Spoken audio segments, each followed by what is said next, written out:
지난번에도 국정운영 시스템이 깨졌다는 얘기를 한번 했었잖아요. 이건 수해 때문에. 아무리 설명해봐도 무정부 상태에서 일어난 일이다. 네네.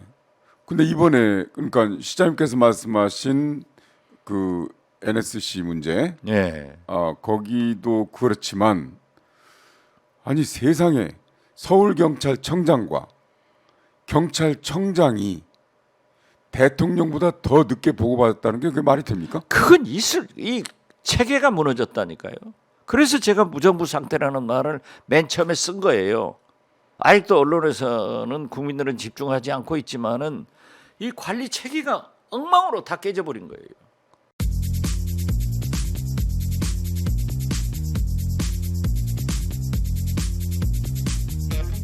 그리고 저는 이 참사가 일어났는데 서울청장은, 네네. 경찰청장은, 네. 행안부 장관은, 대통령은 언제 어떻게 보고받았다. 이 내용의 보도를 보고요. 야, 이게 국가가 이렇게 체계가 없냐. 네네. 대통령은 어떻게 소방청장이 국정상황실에 연락하니까 국정상황실장이 보고를 하고, NSC는 어디 갔습니까? 이게 말이죠. 국가위기관리센터가 있습니다. 네네. 용산으로 옮길 때 네. 그 국가위기관리센터의 주요한 시설을 어떻게 할 것이냐 해가지고 굉장히 주목을 받았어요. 그랬었죠. 국가관리위기센터는 군사적인 문제. 네. 오늘 아침에도 이제 미사일. 북한에서 네. 장거리 미사일, 탄도미사일 한 발 쏘고 단거리 두 발 쐈다는 거 아니에요? 그러면 국가관리위기센터에서는 미사일이 날아가는 것도 다 보입니다. 네. 화면 그렇게 시스템이 돼 있어요. 네네. 그런가 하면은 비군사적, 즉 재난관리. 재난관리 네. 이런 것도 실시간에 거기에 다 들어와 있어요. 그 산불이라든가 폭풍이라든가 뭐 이런 거 태풍이라든가 이런 거 전부 다 다 들어와 있잖아요. 네. 그렇다고 하면은 나는 국가위기관리센터가 어떻게 작동됐는가? 그건 이것도 보도가 한번 없더라고요. 민주당에서 네. 언론에서 검토를 해봐야 된다. 네네. 그런다니까요. 미사일 날아가는 것도 거기서는 다 네네. 보일. 청와대에는 그런데 다 있잖아요. 그게 다 있죠. 청와대가. 네. 용산 대통령실에 다 있을 건데 위기관리센터의 기능은 뭐였냐 이거죠. 네. 이 위기관리센터에서 딱 보고 체계가 되면은 포착이 되면은 네. 거기에서 다 전파가 되는 거예요. 네네. 그래서 대통령한테도 보고가 되고 하면서 그러면은 여기서 이제 중앙 재난대책본부로 넘어가는 거예요. 네. 시스템이 그렇게 돼 시스템이. 있군요. 네네. 그래서 저는 국가 재난 관리 체계가 총체적으로 무너졌고 네네. 이러한 사태도 한번 점검을 해야 된다. 네네. 지금 현재 대통령실 네. 국가재난위기관리센터의 기능에 대해서는 언론도 아무 얘기를 하지 않더라고요. 이것도 문제예요. 그러니까 아니 지난번에도 국정운영 시스템이 깨졌다는 얘기를 한번 했었잖아요. 이건 수해 때문에. 아무리 설명해봐도 무정부 상태에서 일어난 일이다. 네네.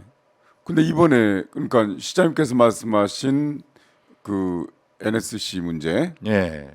거기도 그렇지만 아니 세상에 서울경찰청장과 경찰청장이 대통령보다 더 늦게 보고받았다는 게 그게 말이 됩니까? 그건 이 체계가 무너졌다니까요.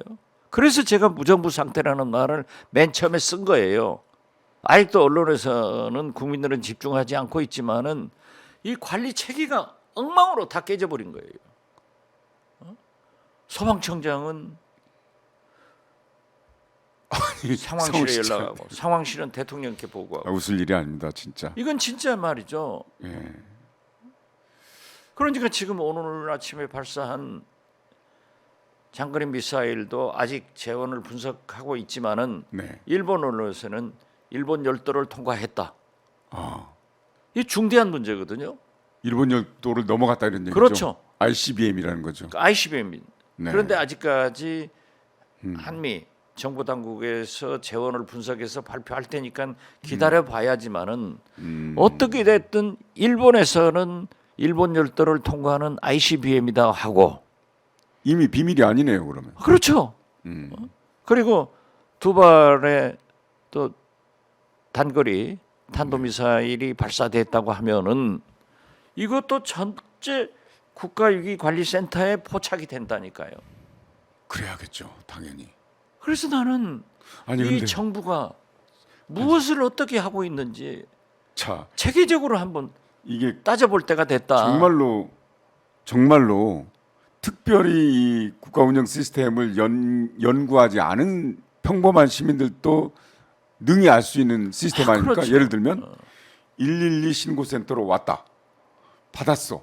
그러면 112 신고센터에서는 이태원 112 신고센터에서는 그 상부에 보고하겠죠, 경찰에. 당연히 해야죠. 서울경찰청에 보고가 되고, 그러니까 용산경찰서에 하고 용산경찰서는 서울경찰청, 서울경찰청은 경찰청, 경찰청은 행안부 장관은 대통령실에 해야죠. 당연히 해야죠. 그런데 왜 각자 다 놀아요? 아니 시스템상 자동적으로 연결이 된다니까요. 그러니까요. 그렇게 보고가 되지 않더라도 그러니까 대통령실에 있는 지하 벙커는 네네. 그렇게 중요한 거예요. 그런데 그래서 너무 우리가 쉽게 알고. 용산 이전 때 네네. 과연 그 단기간 내에 할수 청와대의 그러한 있느냐. 지하 벙커에 된 것들이 어떻게 다 움직이느냐. 그때 움직일 때의 아니 뭐 안보 버스, 공백은- 버스에서도 한다고 그랬잖아요. 버스에서. 안보 공백은 어떻게 할 거냐. 네. 이랬더니 뭐 아크로비스타 아파트에도 있다. 이런 엉터리를 하더니 이게 지금 총체적으로 잘못되고 있는 거예요. 그래서 저는 네. 다시 한번 이게 정치적인 얘기가 되겠습니다만은 보수의 대선배인 박찬종 전 의원께서 폴리뉴스 네네. 인터뷰를 통해서 윤석열 대통령이 이러면 안 된다. 네네. 그러니까 빨리 내각 대통령실 총사퇴를 하고 인재를 등용해서 새로운 출발을 해야 된다 하는 얘기를 제가 오마이TV에서도 한 적이 있습니다마는 지금 이것이 왔다. 네네. 다시 여기에서 교훈을 삼아야죠. 그냥 뭐 네. 없는 것처럼 쓱 넘어가면은 우선 국민이 분노하고 네네. 저부터 촛불을 들고 나갈 것 같아요. 시장님, 그래서 개편하라 이겁니다. 그 제도가 다 돼 있잖아요. 시스템도 제도 다 돼 있죠. 있고. 근데 그게 운영이 안 되는데 이상민 장관이 처음에 무슨 얘기했냐면 제도가 미흡해서 안 된다. 그러니까 그걸 대통령실에서도 또 옹호하고 국회 뭐 여당에서도 옹호하고 여러 사람이 한덕수 총리도 두둔하고 그러는데 이 이태원 참사를 미리 막지 못한 데는 제도가 미흡해서 그랬다. 사실은 제도가 다 있습니다. 경찰청 직무집행법 5조 1항에 그게 나와요. 저희가 지금 화면을 준비했는데 한번 보시죠. 바로 저겁니다. 위험 발생의 방지 등 경찰관은 사람의 생명 또는 신체 위해를 끼치거나 재산에 중대한 손해를 끼칠 우려가 있는 천재, 사변, 인공 구조물의 파손이나 붕괴, 교통사고, 위험물의 폭발, 위험한 동물 등의 출현, 극도의 혼잡, 그 밖에 위험한 사태가 있을 때는 다음 각호의 조치를 취할 수가 있다 이렇게 되어 있는데 각호가 3호, 4호까지 나오는데 3호까지가 바로 여기에 해당합니다. 말하자면 명절 때 보십시오. 저 명절 때 귀향객들 있지 않습니까? 서울역에 그거 무슨 주최자가 있어서 경찰이 나갑니까? 아니잖아요. 바로 저런 조항이 있습니다. 저런 조항이 있고요. 저런 조항에 경찰청에서 다 혼잡 경비라는 게 개념이 그렇죠. 있더라고요. 그래서 이미 서울에서만 지난 올해까지 이태원만 제외하고 다른 10군데에서 축제 경찰들이 다 동원됐어요. 축제. 네. 예, 이게 그 무슨 주최자가 없어도 다 동원이 됐습니다. 혼잡 경비라고 하는 것은 네네. 주체? 없습니다. 아니 용산구청장은 이게 축제가 아니라 현상이라는 거 아니에요. 현상이란 뜻이 뭡니까? 글쎄요, 도대체가? 저도 잘 모르겠습니다. 안개가 아무튼 낀 현상. 자 작년 네. 2년 전 코로나 때도 성장현 구청장은 경찰서장, 소방서장 다 주민들과 대책 회의를 했어요. 한 40여 명이 참여했더라고요. 예. 예. 그리고 거듭 말씀드리지만은 박원순 시장 때 할로윈 축제에 22만이 모였지만은 네. 경찰이 촘촘히 대비해 가지고 심지어 축제에 나온 시민들이 옆 건물을 가려고 하는데 일방통행이니까 돌아가라 네. 하니까 그분들이 SNS에 뭐라고 했냐면은 할로윈 축제에 경찰들이 놀러 왔다. 네. 얼마나 많으니까 네. 그런 대비를 한 거예요. 거듭 말씀드리지만은 월드컵 때 아, 그럼요. 100만이 나와서 거리 응원을 하는데 그때 경찰청에서 제가 비서실장 할 때니까 동서로 남북으로 길을 터야 원활합니다. 그래서 우리는 시민의식이 있고 경찰이 철저히 대비해라. 주최자 없잖아요.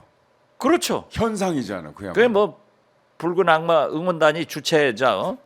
그러니까 그 흐름을 막지 않기 위해서 제가 네네. 남북으로만 일방통행. 일방 통행을 하도록 하고 동서는 다 응원단으로 열어줘라. 해가지고 대통령께 보고했더니 다시 한번 경찰이 희생적으로 경비를 하도록 해라. 그리고 제가 김대중 대통령을 모시고 상암구장에 시합을 보러 갔어요. 그 경찰청장이 5분 10분 단위로 저한테 이상 없습니다. 네. 그러면 또 구경하시는 대통령한테 기회되고 이상 없습니다. 또 한 5분 지나면은 김대중 대통령이 답답해가지고 또 저를 불러서 어쩌냐. 이렇게까지 대비를 해서 아무런 사고가 없었어요. 그런데 이걸 현상이라고 생각하는 구청장. 자, 아니 그 참사가 일어나는 그 시간에 용산 경찰서장은 대통령실 앞에 네, 시위. 거기 가서 있었다는 거 아니에요. 그러니까. 이건 뭐라고 설명해도 안 돼요. 그게 지금 용산구청장이 3선을 하고 이번에 물러난 사람이잖아요. 그렇죠. 예. 그 지금 청장은 올 6월달에 된 분이고 사람이 하나 바뀌어졌는데 다른 건 안 바뀌어졌잖아요. 사람이 네, 중요하죠. 우리 국가도 그러지 않습니까? 네, 대통령께서 딱 중심을 잡고 기강을 세우면은 이런 일이 안 생깁니다.